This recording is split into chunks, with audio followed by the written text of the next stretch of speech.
नमस्कार दोस्तों, मेंस 2024 के लिए जो तैयारी कर रहे हैं या मेंस 2025-26 जो भी एग्जाम के लिए आप तैयारी कर रहे हैं, मेंस के लिए आपके पास कंटेंट रेडी होगा।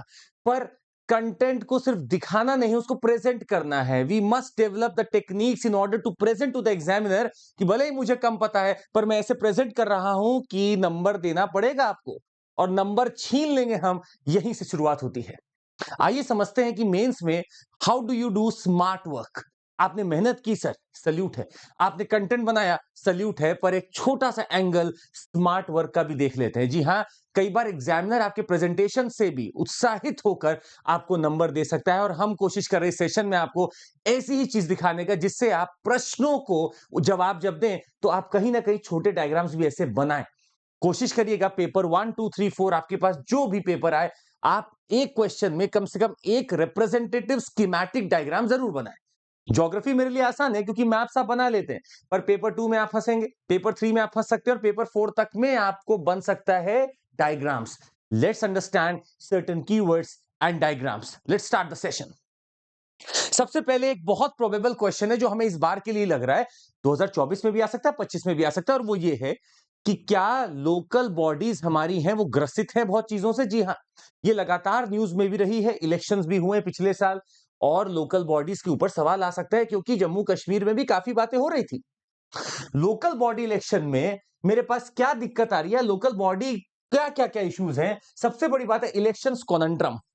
इलेक्शन डिले होते हैं, लेट होते हैं, पिटीशन डलता रहता है, कितनी सीट रिजर्व की जाए, तो बहुत सारे इलेक्शन कॉनंड्रम है जो मुझे यहां दिखते हैं लोकल बॉडी के चुनाव में।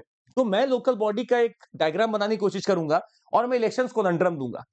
उस इलेक्शन कॉनंड्रम को मैं अपने आंसर में पॉइंट वाइज समझाऊंगा कि मैं आखिर यहां क्या बोलना चाह रहा था। मैंने कीवर्ड दे दिया, इसको मैं अपने आंसर में जहां लिखूंगा वहां क्लियर करूंगा। कास्ट एंड आइडेंटिटी पॉलिटिक्स आज भी हमारे लोकल इलेक्शंस में चलती है। क्यों चल रही है, क्या चल रही है, इसको आप अपने आंसर में लिख सकते हैं। तीसरा है विमेन अंडर रिप्रेजेंटेशन। जी हां, आज भी प्रॉक्सीज, विमेन सरपंचेस का आज भी माहौल चल रहा है। तो कैसे विमेन अंडर रिप्रेजेंटेशन है, एक रिजर्वेशन देने के बावजूद भी, 33% रिजर्वेशन के बावजूद भी, ये हमें देखना है। चौथा, स्टेट इलेक्शन कमीशन की ऑटोनॉमी साख पे है। जी हां, स्टेट इलेक्शन कमीशन उस हिसाब से पावरफुल नहीं है जिस हिसाब से इलेक्शन कमीशन ऑफ इंडिया है, और बार बार डिमांड उठती है कि आप इनको पावर दें, क्योंकि state election commission whims and fancies पे कमिश्नर चुना जाता है, कोई प्रोटोकॉल नहीं कि कौन चुना जाएगा, और ब्यूरोक्रेट्स को ही कई बार एक्स्ट्रा रूल दे दिया जाता है कि आप एसीसी को हेड कर लें, स्टेट इलेक्शन कमिश्नर बन जाए। इसके ऊपर एक जजमेंट भी हमारे पास आया जिसमें साफ किया गया था कि आप ब्यूरोक्रेट्स को स्टेट इलेक्शन कमिश्नर नहीं बना सकते। तो मेरे पास 4 ब्रॉडर थीम्स हैं, हेडिंग्स हैं, जिसमें कि मैं अपने आंसर को लिख सकता हूं। तो सोचिए, अब आप जब आंसर लिखेंगे तो आपके पास थीम्स बनी हुई हैं, ये मेरे पास 4 हेडिंग बन गई है। मैं इनको अपने मेंस आंसर जहां भी लिख रहा हूंगा उसमें मैं हेडिंग दूंगा इलेक्शन कॉनंड्रम, और 1 2 3 point, caste and identity politics 1 2 3 point, women under representation 1 2 3 point. So I have got themes so that the examiner can see it very clearly, can read my answers and work। अब ये सिर्फ ऐसा थोड़ी ना कि यही लगेगा, ये आपको जहां लगता है, finance commission, law commission, women का अंडर रिप्रेजेंटेशन, पार्लियामेंट में विमेन नहीं है, विमेन का इश्यूज क्या है, आप सब में यूज करिए सिमेटिक डायग्राम्स को, पर यहां कीवर्ड्स रखिए ताकि एग्जामिनर तुरंत समझ सके कि okay what are you talking about. ये मिनिमम वर्ड्स होने चाहिए सर। अगर आपने यहां सेंटेंसेस लिखना चालू कर दिया, you are defeating the cause. Then यहां मिनिमम मुझे वर्ड्स चाहिए, so that small sentence effective and you can explore it, you can try to have a bigger version of it जब आप मेंस का आंसर लिखें वहां पर। तो एक पहला आपको हमने हिंट दिया, इसकी आप चाहे तो फोटो ले लें, नहीं तो पीडीएफ हम आपको देने वाले हैं, पीडीएफ आप रख लीजिएगा, पर हाँ संभाल के रखिएगा। कॉपी बहुत लोग करते हैं इन चीजों से, मेहनत लगती है पर लोग कॉपी करके अपना अपना बना लेते हैं। आइए दूसरा देखते हैं। सर देखिए, अब आप बोलेंगे सर आप तो इसको यूज करके बना रहे हैं किसी चीज को। हाँ सच्चाई है, पर मैं जरूरी थोड़ी ना कि एग्जाम में यही बनाऊंगा। मैं आपको आइडिया दे रहा हूं कि role of cooperatives in development क्या है। मैंने ट्रायंगल बनाया, रोल ऑफ कोऑपरेटिव दिखाना है मुझे, लीजिए मैंने रोल दिखा दिया कोऑपरेटिव का। मैंने बना दिया कि देखिए यहां पे हो सकता है सोशल इंक्लूसिविटी का रोल है। सोशल इंक्लूसिविटी मेरा क्या हो गया, कीवर्ड हो गया। मुझे इन्वायरमेंटल सस्टेनेबिलिटी दिखाना है, मैंने इन्वायरमेंटल सस्टेनेबिलिटी दिखा दिया।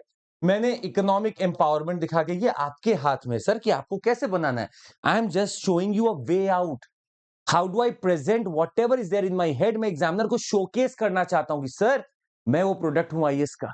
तो जैसे ही आपने ये चीज उसको दिखाई, उसके दिमाग में तुरंत आया मुझे कलर नहीं करना है, I don't have to colour this up, मैं एक ही पेन यूज करूंगा, पर फिर भी मैं दिखा तो सकता हूं कि मेरे पास 3 ब्रॉडर सेगमेंट है कि रोल ऑफ कोऑपरेटिव आज डेवलपमेंट में कितना अहम है।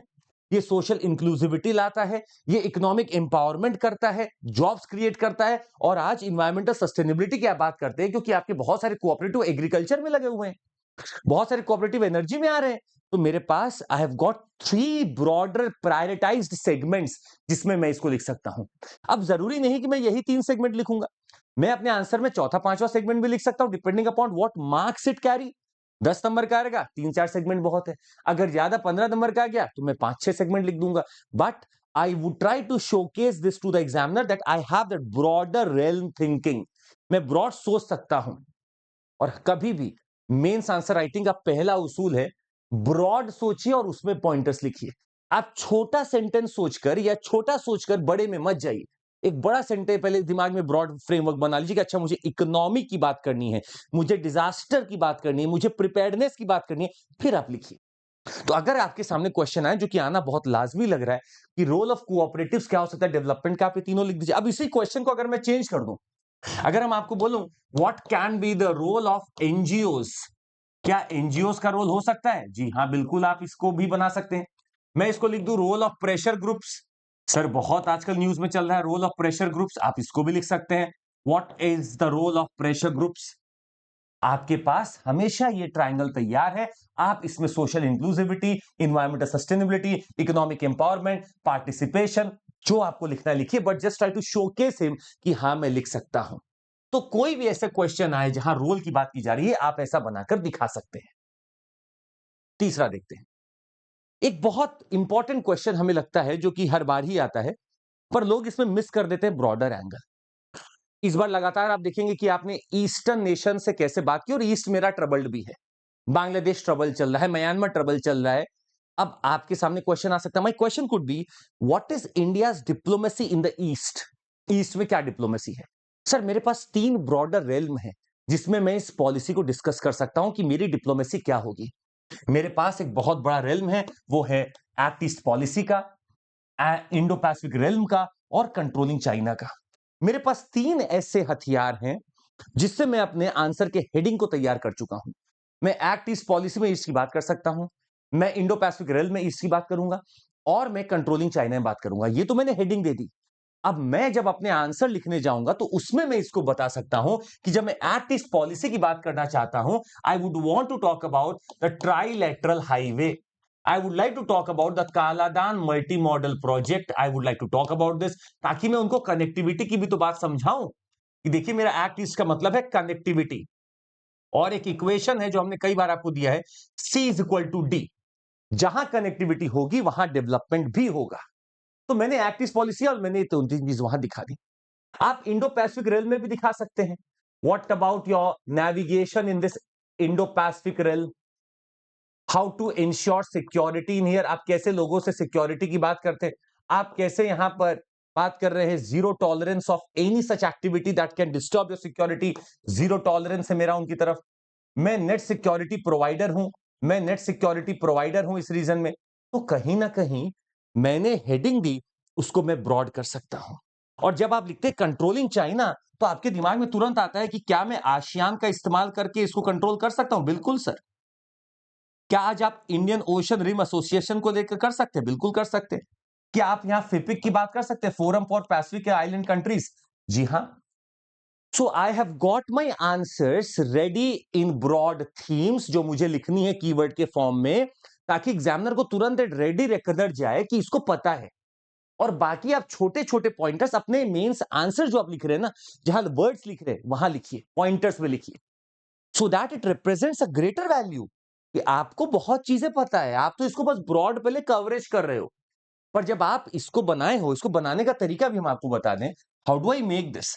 Suppose I get a copy, मेरा कॉपी ऐसा मुझे मिल गया है, ऊपर क्वेश्चन प्रिंटेड आ रहा है मेरे पास, मैंने आंसर यहां से लिखना चालू किया। I would love to make a diagram over here, मैं एक डायग्राम बनाऊंगा, उसको नीचे लेबल करूंगा, फिगर 1 इज दिस। मैं लिखूंगा यहां पर एज पर फिगर 1, मैं इसको इस्तेमाल करूंगा अपने आंसर में और तब मैं अपना आंसर लिखूंगा। तो what ever be the realms that I have made here, I will try to showcase this in A, B, C heading, और मैं इसमें बीच में अपने पॉइंटर्स देता रहूंगा, मैं अपने पॉइंटर्स देता रहूंगा। तो सिर्फ मुझे आंसर नहीं लिखना है, मुझे सिर्फ लिखकर नहीं दिखाना है, मुझे यह दिखाना है कि मुझे बहुत कुछ पता है। आई हैव टू शोकेस कि I can present things well.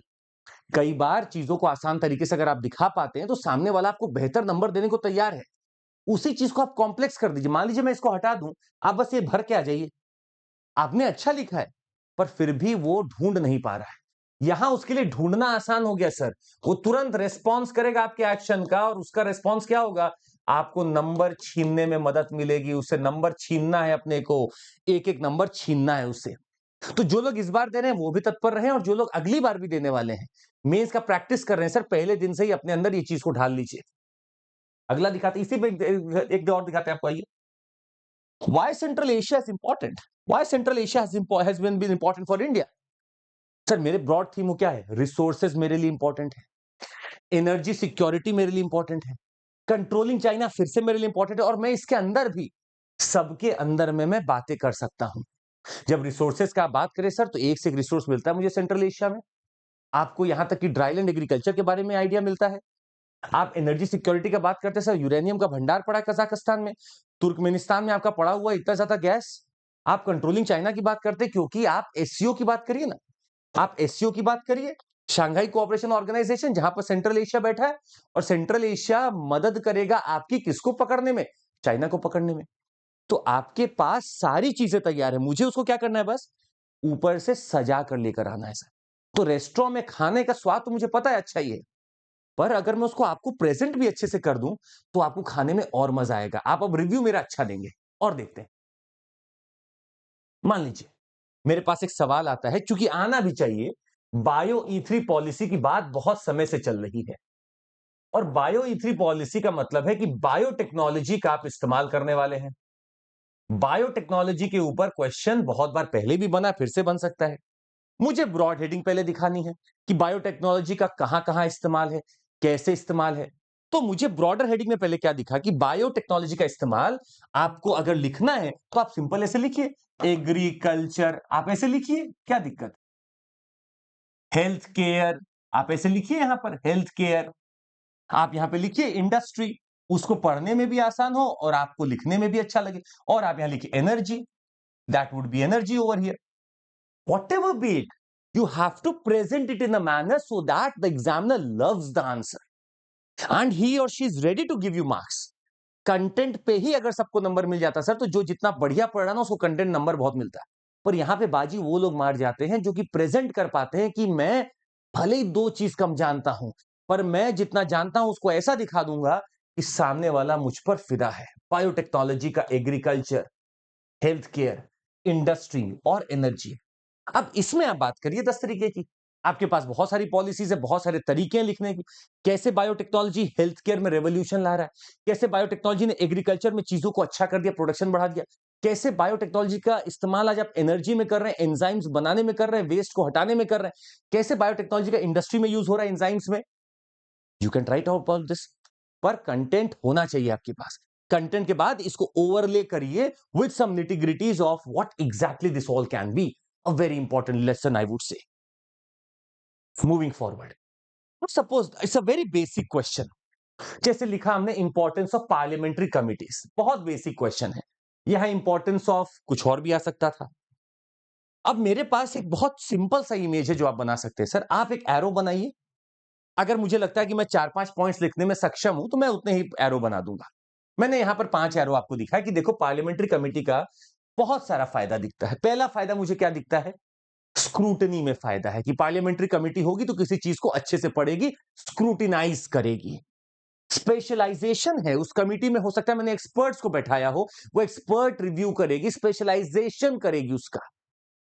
Accountability, चूंकि ये कमिटी है जिसने इन लोगों के बारे में पढ़ा है, इस चीज के बारे में पढ़ा है, तो इस एग्जीक्यूटिव की अकाउंटेबिलिटी बढ़ती है इस कमिटी के तहत कि आप बताओ ऐसा कैसे हुआ, तो अकाउंटेबिलिटी सेट करेगा। पार्टिसिपेशन, एमपीज एमएलए बैठे हुए हैं, आप उनको कोई रोल तो दीजिए, तो रोल उनका क्या कि आपको कमेटी में डाल दिया, आप मेहनत करो। हाँ, इसीलिए तो आपको भेजा गया एमपी एमएलए बनने के लिए। बाई पार्टीसन कोऑपरेशन, ये एक बहुत इंपॉर्टेंट टर्म है, बाई पार्टीसन कोऑपरेशन। क्योंकि पार्लियामेंट्री कमिटीज में सिर्फ गवर्नमेंट ही थोड़ी ना होगी, जीतने वाले दल के नेता बस थोड़ी ना होंगे, there would be leaders of different parties, even opposition. Hence they all are sitting together, they are discussing. तो एक बाई पार्टीसन कोऑपरेशन दिखता है कि मैं और मेरा अपोजिशन साथ बैठ के कोऑपरेट कर रहे हैं, और जहां पे ये होता है वहां पे अच्छी चीजें निकल कर आती हैं। तो पार्लियामेंट्री कमिटीज का बहुत इंपॉर्टेंस है सर। ये क्वेश्चन तो एक एग्जॉस्टिव नहीं, हम आपको बस दिखा रहे हैं। The same question could be about what is the importance of Rajya Sabha. Rajya Sabha का क्या इंपॉर्टेंस है, क्योंकि पिछले काफी दिनों से न्यूज चल रही है कि आपका मनी बिल के माध्यम से राज्यसभा को बाईपास कर दिया जा रहा है। I could get a question कि राज्यसभा का बताइए क्या इंपॉर्टेंस है। मेरे पास ये भी क्वेश्चन आ सकता है कि आज बताइए कि क्या नीति आयोग काम सही से कर पा रहा है क्या नहीं, इसका क्या इंपॉर्टेंस है, मुझे वो बता दीजिए। मुझे बता दीजिए कि क्या टाइम आ चुका है एडमिनिस्ट्रेटिव रिफॉर्म कमीशन बनाने का, उसके क्या यूसेज है, क्या लॉ कमीशन मेरा कर सकता है, वो बता दीजिए आप। What ever may be the question, आपके पास एक दिमाग में इमेज तो होना चाहिए कि मुझे कैसे दिखाना है। Not the examiner having read this, studied this. अब वो जाएगा आपके आंसर में ढूंढेगा, अच्छा बाई पार्टीसन कोऑपरेशन लिखा है उसमें 2 पॉइंट लिखा है, आपने पार्टिसिपेशन लिखा है उसमें 2 पॉइंट लिखा है, आपने अकाउंटेबिलिटी में 2-3 पॉइंट लिखा है। Now he is willing to give you marks even further, because आपने अपने आप को रोका नहीं और वो रुकवाना चाह भी नहीं रहा था। That is my idea. So you have to do smart work, that is required, smartly करना है आपको। अगला देखते हैं, आइए। अब मान लीजिए मुझे कुछ ऐसी चीजों को दिखाना है जहां पर मैं दिखाना चाह रहा हूं कि देखो इस एक्ट में अच्छी चीजें भी हैं, इस एक्ट में प्रॉब्लम भी है। You can choose either way. I had this prohibition of employment and manual scavengers and their rehabilitation act of 2013। 2013 में एक्ट आया था, सवाल इस पे आया हुआ है ऑलरेडी, फिर से आ सकता है। सवाल यह है कि इस एक्ट में आखिर क्या है, what is this act all about. मेरे लिए बहुत आसान था इसको याद करना, क्योंकि मैंने एक दिमाग में इमेज बना रखा है जिसमें मैंने ट्रायंगल बनाया कि इस एक्ट में डेफिनेशन स्कैवेंजिंग का एक्सपैंड कर दिया गया है। इस एक्ट में कुछ मॉनिटरिंग कमिटीज बनाई गई हैं ताकि जो एक्ट हो रहा हो, इंप्लीमेंटेशन हो रहा हो, उसकी ऑडिटिंग हो सके। इस एक्ट में मुझे पता है कि रिहैबिलिटेशन की बात की गई है, और इस एक्ट में मुझे पता है कि पेनाल्टीज और जुर्माने लगाने की पूरी प्रावधान दिए गए हैं। So this is my act in my mind right now. पर मुझे यह भी पता है at the same time that there are issues that are there with this act. Any act will have the issue. तो गवर्नेंस का कोई policy हो, कोई एक्ट हो, कोई भी स्कीम हो, अगर आपको कभी भी उसका दिखाना हो कि कुछ इश्यूज हैं, तो why to write down in a simple manner. मैं थोड़ा शोकेस कर लूं पहले। जैसे पहला, इंप्लीमेंटेशन गैप हर एक्ट में होगा, इंप्लीमेंटेशन गैप हर स्कीम में होगा। अब क्या है वो इंप्लीमेंटेशन गैप, ये मैं आंसर में लिखूंगा जो मैं वर्ड्स लिख रहा हूं। दूसरा, denial. There are denials that no, there is no manual scavenging death, but it is happening. मेरे पास रिपोर्ट्स हैं। तो आप डिनाइल करोगे तो इंप्लीमेंट नहीं कर पाओगे। तो कई बार क्या होते हैं, लोग डिनाइल में होते हैं। तीसरा, funding. Almost for every scheme, every law, every implementation thing, funding has been a challenge. मैंने इसको यहां दिखा दिया। और कन्विक्शन, अगर किसी को पकड़ा भी गया है कि गलत कर रहा है, तो क्या कन्विक्शन उसका हो पा रहा है, क्या न्याय हो पा रहा है, that is also an issue. लोग गलत कर रहे हैं फिर भी न्याय नहीं हो पा रहा है, कन्विक्शन नहीं हो पा रहा उनका। And that is where I am trying to find out कि मेरा लॉ कैसे वर्क कर रहा है। तो कोई भी लॉ बेस्ड क्वेश्चन आए, स्कीम बेस्ड आए, सोशल जस्टिस का है, आप उसका क्या है सारा डेफिनेशन, क्या है उस एक्ट में, वो दिखा सकते हैं ब्रॉडली, और आप दिखा सकते हैं कि व्हाट आर द चैलेंजेस। अच्छा, अब हम आपको बताते हैं how does this work as your final weapon. आपको बता दिए फाइनल वेपन कैसे होता है। अगर मान लीजिए कोई ऐसा क्वेश्चन है जो मुझे नहीं आता है, there are questions that I don't know about. I am not that सर्वज्ञ कि मुझे सब कुछ पता हो, मुझे सर्वज्ञ नहीं ना हम उम्मीद करते कि हमें बनना चाहिए। तो अगर मुझे नहीं भी पता है, पर मुझे एक बात पता है कि I know some dots of it. कुछ कुछ पॉइंटर्स मुझे अचानक से याद आ रहे हैं, मैं कुछ तो लिख सकता हूं। मुझे क्वेश्चन बहुत समझ में नहीं आ रहा है, but I have some images, some dots. Sir, best in these questions would be you make a diagram, you try making a diagram in it. ऐसा बना दीजिए, कुछ भी प्रोसेस दिखा दीजिए, you start making a diagram. When you engage with the examiner, he is happy now, she is happy. क्योंकि उस exam, अगर आपको क्वेश्चन नहीं आया तो स्वाभाविक सी बात है वो क्वेश्चन बहुत लोग को नहीं आया होगा, मुश्किल रहा होगा। I am assuming that, hence if I make something, I try to showcase something, वो उस पर थोड़ा देर रुकेगा। उतना एंगेजमेंट मेरे 10 में से 2 नंबर लाने के लिए बहुत है, 1 नंबर लाने के लिए बहुत है। और सर मैं एक-एक नंबर के लिए क्यों लड़ रहा हूं? क्योंकि जब फाइनल मेरा जब टैली होगा मार्क्स ना, मैंने सब में अगर एक-एक नंबर खींच रखा है, तो मैं ऑलरेडी 4 पेपर में इतने क्वेश्चंस में सोचिए मैं कम से कम 40-50 नंबर खींच लूंगा। और वो 40-50 नंबर में सब आप टॉप 100, टॉप 10, टॉप में आ सकते हैं। मुझे एक-एक नंबर खींचना है सर, मेंस आपका अरीना है। तो अगर कहीं क्वेश्चन फंसे, आप नहीं आ पा रहे, तो आप पहले कुछ सोचिए दिमाग में, what diagrams I can make, what keywords I can use. Once the keywords flash in your mind, put it in a representative manner, उसको दिखाइए अच्छे से, तब शायद आपको अच्छा लगे। और सुनिएगा, और हम आपको दिखाते हैं। So I have this topic of one nation one election, very easy, everyone can approach this question, anyone can approach this question. There are some advantages also, there are some disadvantages also. आपने क्या किया, आपने advantages का बीच में बनाया, you made certain circles out of it, और आप दिखाइए उसको कि क्या एडवांटेज है वन नेशन वन इलेक्शन का, कि sir cost can be less and down, may be the country would be moving towards more of a policy regime, election के फेस्टिवल से जो हर महीने मनाए जा रहे हैं उससे बाहर निकल के पॉलिसी की तरफ मूव करेगा, that could be something very great. The people will be more accountable now. The people will be more accountable now. We talk about the national things too much. हम लोग नेशनल चीजों की बात करने लगेंगे। हमारा हो सकता है एडमिनिस्ट्रेटिव एफिशिएंसी बढ़ जाए। We can have administrative efficiency. जो आपको समझ में आता है, जो कीवर्ड समझ में आता है, you put it there. Participation बढ़ जाए, लोगों का टर्नआउट बढ़ जाए, turnout of people would increase, whatever you feel like. मैं लिखूंगा आंसर में भी यही जो अपने वर्ड्स में लिखूंगा, बट मैं क्या कर रहा हूं, एक छोटा सा डायग्राम बनाकर एग्जामिनर की चेतना जगा रहा हूं कि देखो I am different and I know the toppers do things differently, hence I am writing in different manner. मैं लिखूंगा वही चीजों को, पर मैं थोड़ा अलग से लिखूंगा। That will help you out. Advantages भी लिखिए, डिसएडवांटेजेस भी लिखिए। हाँ, एक डायग्राम से ज्यादा नहीं बनाना। कुछ लोग का स्वभाव होता है कि डायग्राम बना के ही आ जाते हैं, sir that is not preferable. You have to put in words. You have to express your words. But these are the most expressionful things that should be present at least one time in your answer. एक answer में एक तो लिखिए इसको, छोटा ही बनाइए पर बनाइए जरूर। हम यहाँ पे हो सकता है आपको 6-7 सर्कल दिखा रहे हैं, आपको 4 ही बनाना, 4 बनाइए, but show to the examiner that you have that skill, you have that acumen. That is what I am looking for. For example, मान लीजिए मेरे सामने एक सवाल आता है इन्वायरमेंट डेवलपमेंट का। मेरे सामने एक सवाल है बहुत बड़ा इस समय कि ग्रेट निकोबार आइलैंड्स में बहुत इशू चल रहा है, और ग्रेट निकोबार आइलैंड्स के ऊपर जो प्रोजेक्ट्स लगाए जा रहे हैं, शायद वो कहीं ना कहीं इन्वायरमेंट और डेवलपमेंट के बीच का ही डिबेट है। That is all about this debate. तो अगर मैं डेवलपमेंट कर रहा हूं at the cost of environment, environment तुरंत क्या करेगा, उसको फीडबैक भेजेगा। फीडबैक मैकेनिज्म में क्या होगा, डेवलपमेंट ही खराब होगा आपका। So if the development is not taking in consideration the environment, environment will destroy your development. मैंने एक ऐसा साइकिल बना के दिखा दिया। If this is negative, this ought to be negative. If this is positive, this will be positive. So that's a feedback mechanism that I have created. That environment and development, they are related via a feedback mechanism. It's a feedback mechanism where if something positive happens, your development will happen. If something negative happens, the negative thing will happen to your development also. If not today, maybe over some period. मैंने loop hole दिखा दिया एक, और देखते what further diagrams I can have. Sir, a very representative part of your answer could be certain graphs.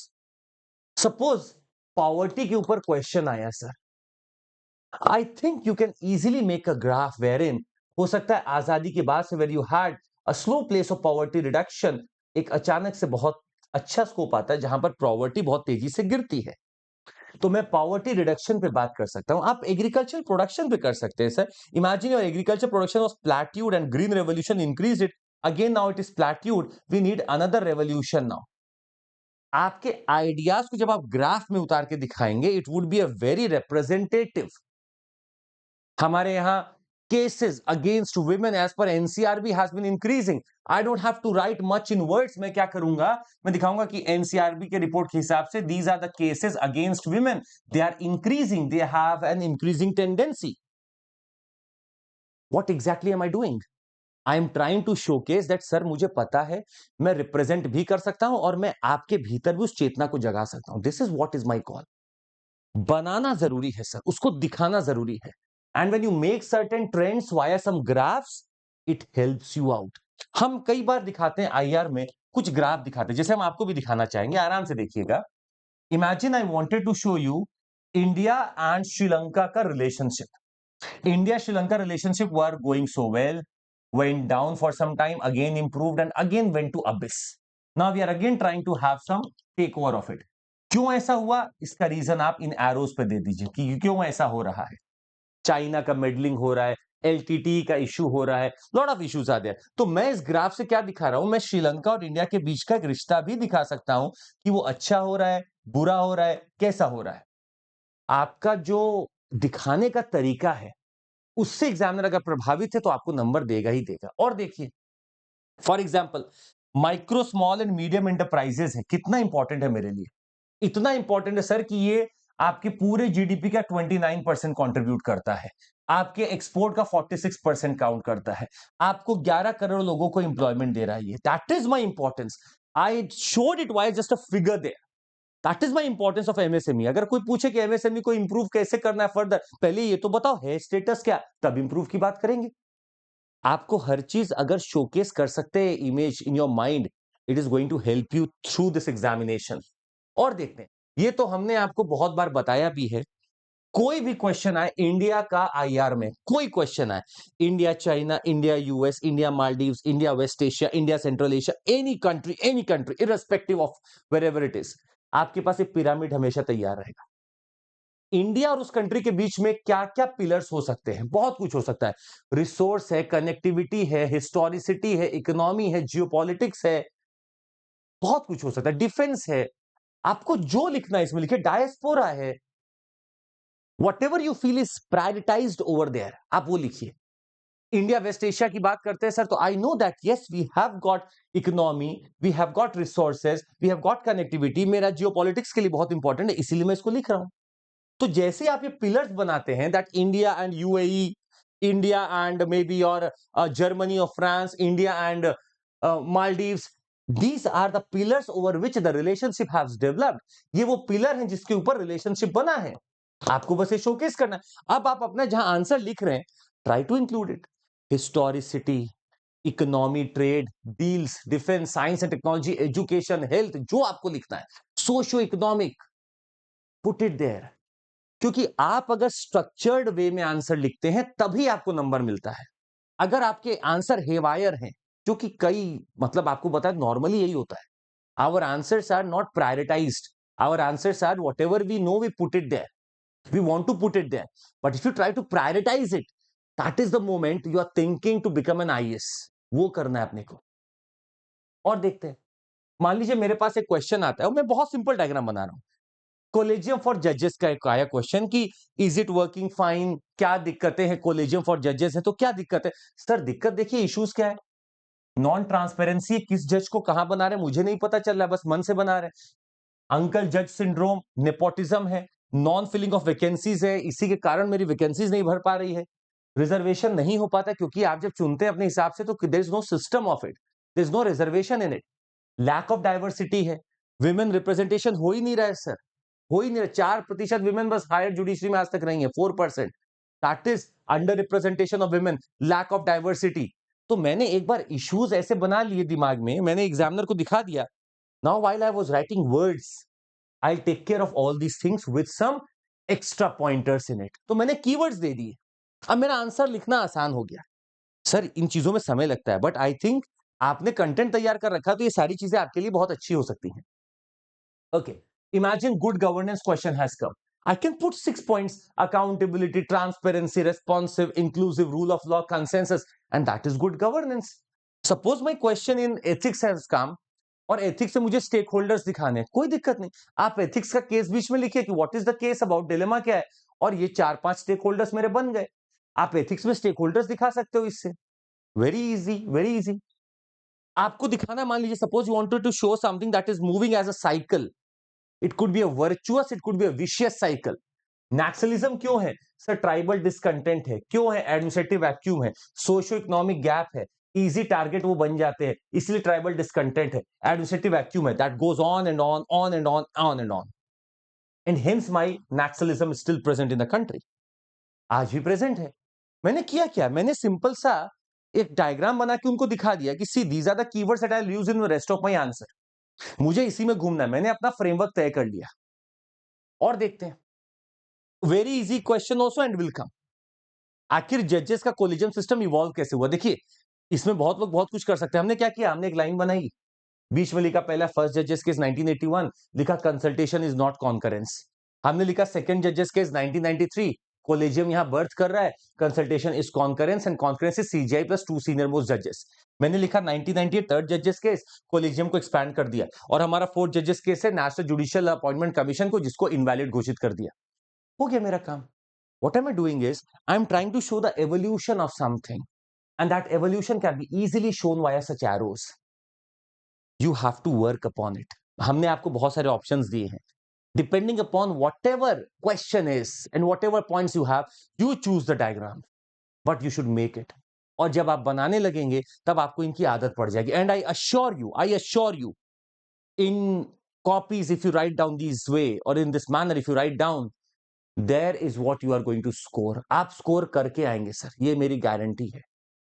करके देखिए sir, करके देखिए। This is by experience I am telling you, करके देखिए। और आपको बता दें, ऐसी ही बहुत चीजें होती रहती है हमारे अनअकैडमी के प्लेटफॉर्म पे भी। You can join us and learn lot of things. 15 सितंबर को एक ऑफर खत्म हो रहा है, जो कि 24999 का ऑफर था। आप हमारा पूरा कोर्स ले सकते हैं, 1 साल के लिए हमसे पढ़ सकते हैं। बहुत चीज आपको सीखने को मिलेगा। कंटेंट ही नहीं, कंटेंट को यूज करना भी, उसका यूजेबिलिटी फैक्टर क्या है, वो भी आपको हमारे यहाँ मिलेगा। साथ ही में आपको बता दें, आरंभ बैच है हमारा, जो सितंबर 14 मतलब कल से चालू हो रहा है। You can join this and you will be given lot of ideas here. Prelims mains का पूरा प्रिपरेशन, बुकलेट, स्टडी मटेरियल, आपका पूरा कोर्स, टेस्ट सीरीज, एस्से, सब कुछ आपको मिलेगा। Okay, these are the batches that you can note down. Liberty English में है, 14 सितंबर से चालू हो रहा है। दिस इज आरंभ बैच 2026 के लिए 14 सितंबर से, और 2 सितंबर से ऑलरेडी हमारा 2027 का एक बैच चल रहा है। और जिनका ज्योग्राफी ऑप्शनल है, बिना संकोच किए you can reach out to me, the geography optional, and the name of that geography optional course is geo musings. ये चल रहा है, आप इसको अप्रोच कर लीजिए और हम आपसे यहाँ पर पूरा देख लेंगे। जियो म्यूजिंग्स में you can approach, so that would be all from my side. Thank you so much, take care, जय हिंद, अपना ध्यान रखिए, पढ़ते रहिए, खुश रहिए। एक ही चीज बोलेंगे कि निरंतरता ही सफलता की कुंजी, जो निरंतर है वही सफल है। बाय, टेक केयर, जय Hind everyone, thank you for joining, thank you for joining.